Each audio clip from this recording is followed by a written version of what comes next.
জঙ্গি মব সন্ত্রাসের জনক, অবৈধ অসাংবিধানিকভাবে ক্ষমতা দখলকারী, অর্থ ক্ষমতালোভী ফ্যাসিস্ট ইউনূসের পদত্যাগ, অবৈধ আইসিটি আদালতে জাতির পিতা বঙ্গবন্ধু শেখ মুজিবুর রহমানের সুযোগ্য কন্যা মাননীয় প্রধানমন্ত্রী দেশরত্ন শেখ হাসিনার বিরুদ্ধে দায়েরকৃত সকল মিথ্যা মামলা প্রত্যাহার ও সকল রাজবন্দীদের মুক্তির দাবিতে 10, 11, 12 এবং 13 এই 4 দিন ব্যাপী এদেশের গণমানুষের প্রাণপ্রিয় দল বাংলাদেশ আওয়ামী লীগ মাননীয় নেত্রী প্রধানমন্ত্রী শেখ হাসিনা কর্মসূচি ঘোষণা করেছেন। 10, 11, 12 এবং 13 সারা বাংলাদেশের সকল জেলা এবং উপজেলায় প্রতিবাদ এবং বিক্ষোভ অনুষ্ঠিত হচ্ছে এবং হবে। 13 তারিখ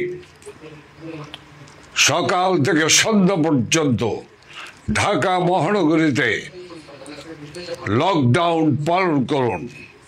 এই লকডাউনে গাড়ি ঘোড়া যানবাহন, অফিস আদালত, শিক্ষা প্রতিষ্ঠান, কল কারখানা সব বন্ধ রেখে এই অবৈধ জঙ্গি ইউনূস সরকারের বিরুদ্ধে আপনারা অনাস্থা জ্ঞাপন করুন।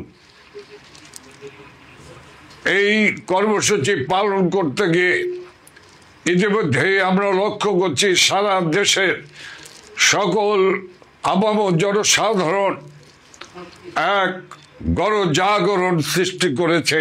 এই গণজাগরণের মধ্য দিয়ে আজকে বাংলাদেশে গতদিন যে কর্মসূচি পালিত হয়েছে, আজকে সারাদিন যে কর্মসূচি পালিত হয়েছে, এর মধ্য দিয়ে এই অবৈধ সরকারের টনক নড়েছে। পায়ের তলার মাটি আজকে টলায়মান। আর সেই কারণেই হিংস্র হায়নার মতো ঝাঁপিয়ে পড়েছে আন্দোলনকারী এবং সাধারণ মানুষের উপরে ঝাঁপিয়ে পড়েছে। পরিষ্কারভাবে বলতে চাই, বাংলাদেশে যারা আইন শৃঙ্খলা রক্ষাকারী বাহিনী প্রশাসনের সঙ্গে যারা জড়িত আছেন, আমরা পরিষ্কারভাবে বলতে চাই, প্রশাসনের যারা রয়েছেন অতি উৎসাহী প্রশাসনের কর্মকর্তা কর্মচারী এবং আইন শৃঙ্খলা রক্ষাকারী বাহিনী অতি উৎসাহীরা যে আচরণ করছে, এই আচরণ জনগণ গ্রহণ করে না। কাজেই এই আচরণ থেকে বিরত থাকুন। এই অবৈধ সরকারের আদেশ নির্দেশ পালন করার কোনো সুযোগ নেই। তাদের প্রতি আপনারা অনাস্থা জ্ঞাপন করুন। আপনাদের মনে রাখতে হবে, আইন শৃঙ্খলা রক্ষাকারী বাহিনী, বিশেষ করে আমার পুলিশ ভাইয়েরা, আনসার ভাইয়েরা, আপনাদেরকে মনে রাখতে হবে, এই সরকার ক্ষমতা দখল করার জন্য আপনাদের 3208 জন পুলিশ সদস্যকে নির্মম নিষ্ঠুরভাবে হত্যা করেছে। ওরা এই হত্যার বিচার করতে চায় না, আর বিচার করতে চায় না বলেই ওরা ইনডিমিনিটি দিয়েছে। আপনাদের সহকর্মী যাদেরকে নিষ্ঠুরভাবে হত্যা করেছে, যারা হত্যা করে ফ্লাইওভারের সাথে ঝুলিয়ে রেখেছে, যে পুলিশ কনস্টেবল বোন গর্ভবতী ছিলেন, তারস্বরে চিৎকার করে বলেছে, আমাকে বেরো না, আমাকে বেরো না, আমার গর্ভে সন্তান রয়েছে।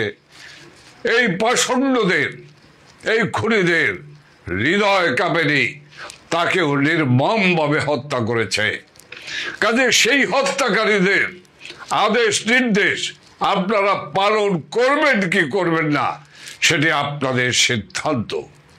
মনে রাখতে হবে, এই বাংলার জনগণ এই অবৈধ সরকারকে কোনোভাবেই গ্রহণ করেনি। কাজেই সেই সরকারের আদেশ নির্দেশ পালন করার কোনো সুযোগ নেই। আমি পরিষ্কারভাবে বলতে চাই, যে আইসিটি আদালত যুদ্ধ অপরাধীদের বিচার করা হয়েছে, সেই আইসিটি অবৈধ সরকারের অবৈধ আইসিটি আদালত।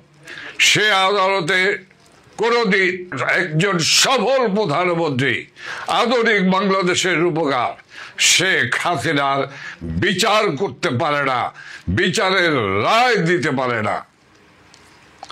বিচার করবে বাংলার জনগণ। বিচারের আদালত হলো বাংলার জনগণ এবং দেশে একটি দল নিরপেক্ষ তত্ত্বাবধায়ক সরকারের অধীনে একটি নির্বাচনী হলো বিচারের মাপকাঠি। আমি পরিষ্কারভাবে বলতে চাই, এই আইসিটি আদালতকে যেভাবে ব্যবহার করা হচ্ছে প্রতিপক্ষকে ধ্বংস করার কাজে, এই আইসিটি আদালতে যে আইসিটি আদালতে যুদ্ধ অপরাধীদের বিচার করা হয়েছে, কাজেই ওই আদালতে স্বাধীনতা সার্বভৌমত্ব রক্ষাকারী সশস্ত্র বাহিনীর সদস্যদের বিচার হতে পারে না। সেনাবাহিনীর কোনো সদস্য ওই কোর্টে হাজিরা দেবে না।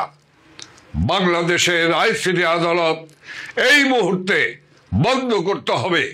সকল রাজবন্দী সহ সেনাবাহিনীর সকল সদস্যদের মুক্তি দিতেই হবে। আমি আপামর জনসাধারণকে, বিশেষ করে ঢাকা মহানগরের সকল মানুষের কাছে আমি আকুল আবেদন জানাচ্ছি, আসুন 13ই নভেম্বর বৃহস্পতিবার সকাল সন্ধ্যা লকডাউনকে সফল করুন। এই লকডাউনের সফলতার মধ্য দিয়ে আমরা আন্দোলনকে, এই জাগরণকে আমরা জাতীয় জাগরণে পরিণত করে আমরা এই সরকারকে পদত্যাগে বাধ্য করব। সাধারণ মানুষের জীবন জীবিকা একটি দুর্বিষহ হয়ে দাঁড়িয়েছে।